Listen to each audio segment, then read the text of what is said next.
banyak dari cerita orang dia pakai tuyul gitu. Nah, sampai awalnya gue nggak terlalu percaya gitu kan, gue nggak percaya lah gitu. Tapi kenyataannya istrinya tuh meninggal karena kan kalau dulu mah ya, kalau orang melihara tuyul kan ngasih ngasih asi makannya, gitu. ngasih Cuma darah istrinya, gitu. cuma darah dia ngisepnya kan, hanya nah, itu jadi agak percaya gue lah.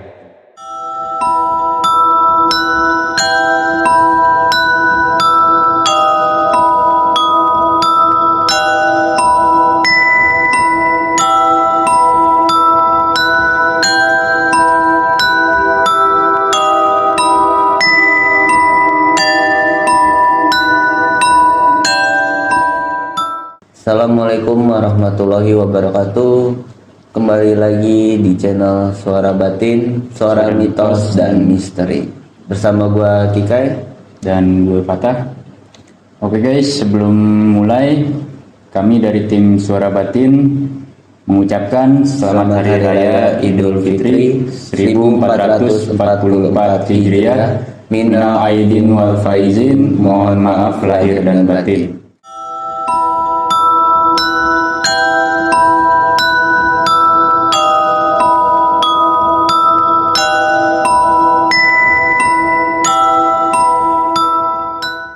Oke, di segmen berdarah kali ini kita akan membahas seputar sihir atau klinik yang ada di Indonesia.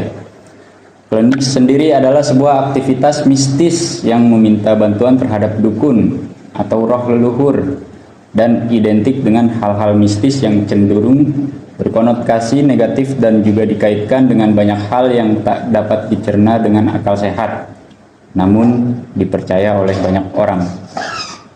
Sedangkan sihir adalah sistem konseptual yang merupakan kemampuan manusia untuk mengendalikan alam melalui mistik, paranormal atau supranatural.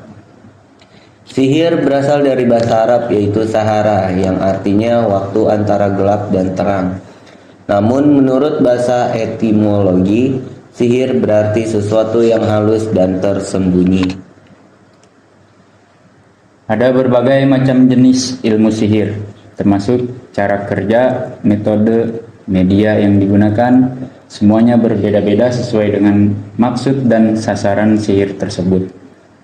Fenomena-fenomena yang ada menunjukkan bahwa kepercayaan terhadap magis atau sihir adalah sebuah fenomena sosial yang selalu ada, baik pada masyarakat tradisional maupun masyarakat modern di Indonesia.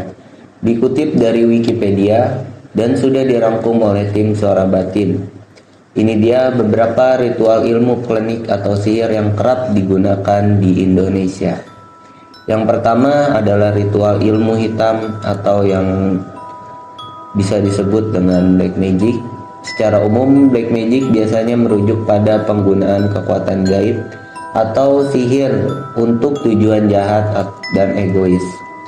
Black magic biasanya identik dengan santet, gendam atau teluh, dan menjadi jenis ilmu hitam yang paling populer di kalangan masyarakat Indonesia.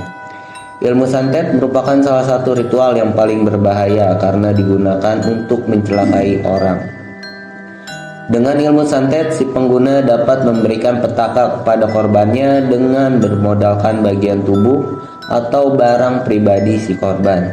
Biasanya korban yang terkena ilmu santet efeknya akan memuntahkan paku, darah, atau badan merasakan rasa sakit yang luar biasa sampai bisa menjadi gila bahkan meninggal. Nah, ini salah satu kejadian pernahlah ada anggota keluarga gua yang kena tuh pas masih kecil lah gua di SD. Itu ada salah satu keluarga gue yang kena, mungkin dibilang santet ya. Penyebabnya sih awalnya karena omongan gitu kan, jadi ada orang, iya ada yang sakit hati gitu ya, jadi kayak gitulah, tiba-tiba sakit terus dicek ke rumah sakit ternyata nggak ada apa-apa gitu, Penyakit apa-apa. katanya sih yang dia rasain gitu kan. Awalnya badannya tuh kayak nyeri gitu, terus nggak bisa tidur, gelisah dan mimpi buruk lah kata dia. Selalu mimpi buruk gitu ya. Sekarang udah nggak ada juga orang yang ada almarhumah lah. Tapi emang banyak sih ya kalau santet kayak gitu. Iya, Mungkin sampai sekarang mah masih banyak gitu. masih banyak. Ya nggak jauh karena dendam. Kebanyakan sih Omongan sih biasanya. sakit hati. Ya minta doanya aja mungkin buat almarhumah biar tenang di sana ya kan. Amin. Oke, next. Yang kedua adalah ritual pesugihan. Pesugihan adalah serangkaian mitos atau ritual yang dipercaya bisa digunakan untuk memperoleh kekayaan secara instan melalui jalan pintas. Saat melakukan ritual pesugihan, pelaku pesugihan biasanya membuat perjanjian kerjasama dengan makhluk gaib, jin, atau siluman. Dalam melakukan perjanjian, tumbal atau mahar tertentu harus dipersembahkan kepada makhluk gaib sebagai pengganti atau barter untuk kekayaan yang diperoleh. Korban tumbal pesugihan ditentukan berdasarkan permintaan sang makhluk gaib dan pelaku pesugihan harus bisa memenuhinya. Beberapa macam pesugihan diantaranya pesugihan babi ngepet, pesugihan Nyi Blorong, pesugihan gunung, pesugihan tuyul, dan masih banyak sebagainya. Oke, kalau pesugihan gini mungkin gue cuma denger aja sih, nggak pernah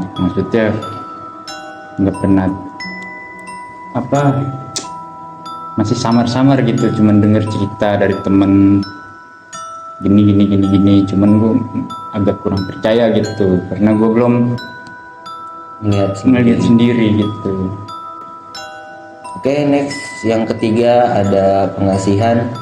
Pengasihan adalah salah satu ilmu gaib yang berfokus pada masalah percintaan. Percintaan dalam hal ini dapat berupa murni percintaan atau hanya sekedar masalah seksual. Pengasihan dapat ditempuh dengan banyak cara, mulai dari mantra tertulis, boneka, pantangan, ajian, jimat, ramuan, hingga penyelenggaraan upacara tertentu.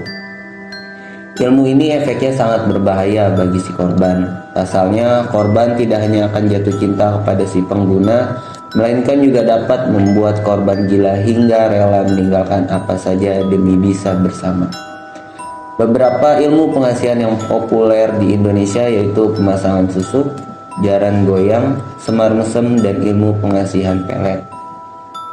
Kalau untuk ini ya belum terlalu banyak tahu lah ibaratnya. Paling cuman kayak yang rokok gitu, mancing buat narik. Iya, kayak gitu doang ya. Nah, dengar. Cuma kalau buat nyaksiin apa gimana belum lah. Paling nggak di daerah kita lah, masih di luar palingnya banyaknya. Oke, yang keempat adalah penglaris. Penglaris adalah salah satu penggolongan ilmu gaib yang bertujuan untuk memperlaris dagangan atau usaha. Penglaris dan pesugihan merupakan ilmu yang berbeda, meskipun keduanya bertujuan untuk mendapatkan kekayaan. Jika pesugihan biasanya memerlukan tumbal nyawa seorang, penglarisan tidak memerlukannya. Sihir penglarisan ini dapat ditempuh dengan beberapa cara, diantaranya menggunakan jin penglaris atau orang berpenyakit kulit seperti borok. Beberapa jimat penglaris diantaranya yaitu jimat mustika damar mekar, pagar goib, jimat mustika Katimus Sulaiman, dan sebagainya. Kalau gue punya cerita sih, dulu adalah tukang bakso di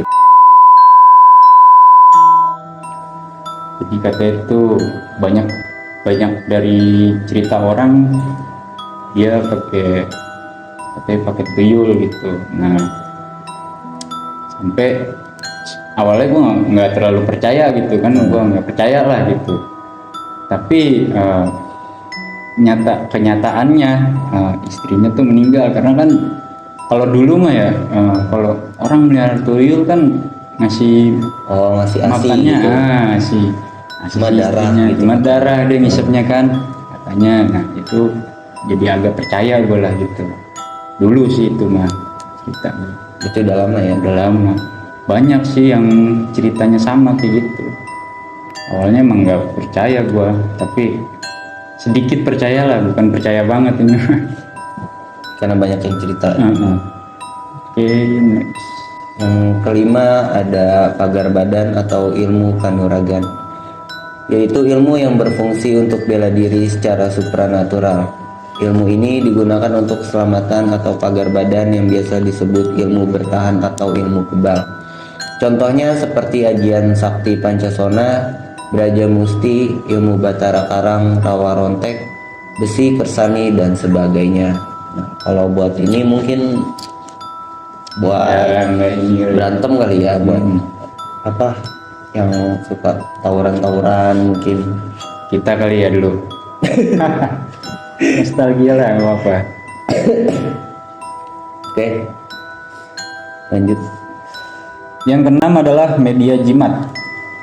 Jimat adalah sejenis barang atau tulisan yang digantungkan pada tubuh, kendaraan, atau bangunan dan dianggap memiliki kesaktian untuk dapat melindungi pemiliknya, menangkal penyakit, dan tolak bala.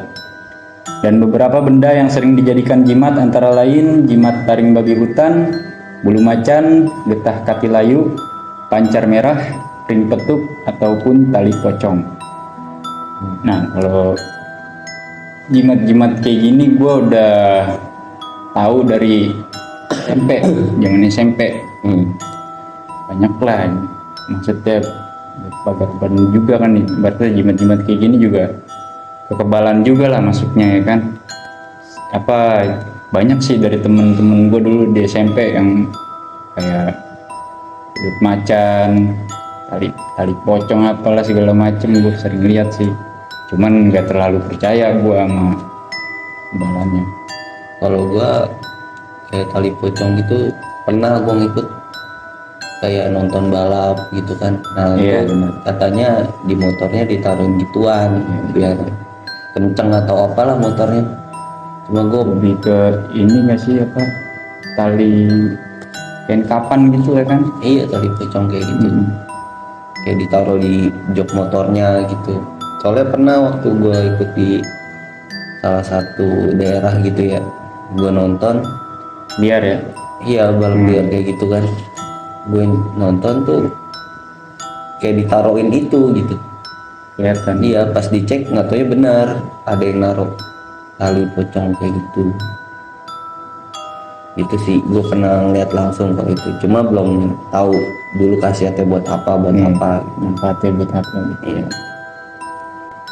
Oke, yang ketujuh ada ilmu terawangan atau Mrogo Sukmo.